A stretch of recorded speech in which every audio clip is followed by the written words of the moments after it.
I want to point one thing out. So I have two long tracks. These are the 1600.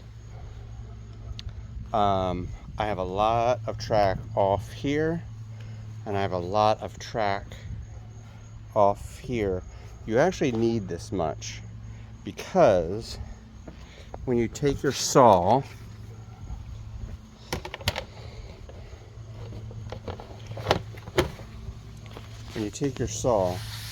and you come all the way out here, if your track ends here, and as you're cutting, it's going to wobble, it's going to come out, and what you're going to find is you're not going to get a straight cut here.